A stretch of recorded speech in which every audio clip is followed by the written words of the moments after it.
She got a lot of applause last night. Joining us now with the lowdown on the debate, our political analyst, New York Post political columnist Fred Dicker. I think Fiorina, by many accounts, scored a lot of points. She was the star of the debate. I don't think there's any question about it, Cody. You got to give her a lot of credit. I mean, she's never even held elective office. Ironically, she owes her success to Donald Trump, who does have a penchant for insulting people. And this Republican frontrunner, Donald Trump, really did insult her pretty badly.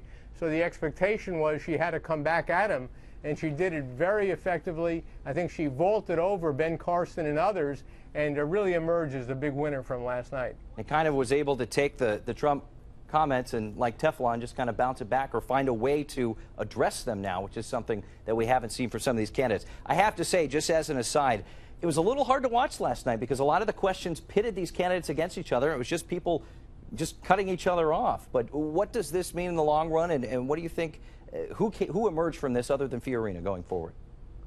Well, let me just note that CNN has been widely criticized for the format of this debate. It was not handled well. I think you're really absolutely correct in pointing that out. I think they probably lost some of the audience. It was a long debate. If it was more structured the way it had been on Fox with more pointed and focused questions, I think it would have been better.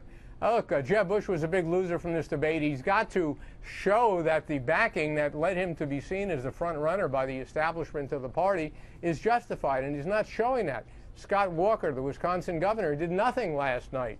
And as I mentioned, Ben Carson, who's been running number 2, another outsider, the former physician, really did nothing either last night, and I think he's going to be losing support as a result of that. I think a lot of support is going to shift now to Carly Fiorina. Trump, by the way, he held his own. He's still, I think, going to be the front runner, but he didn't do as well as he could have and should have if he had the opportunity. And I think because of that, we're going to see him being seeing other candidates like Carly Fiorina being more competitive now. Certainly be interesting to watch in the next month before the next debate. Sure. All right, Fred, thanks so much. Reminder, you can hear Fred's radio program live from the state capitol every weekday morning from 10 to 11 on Talk 1300 AM.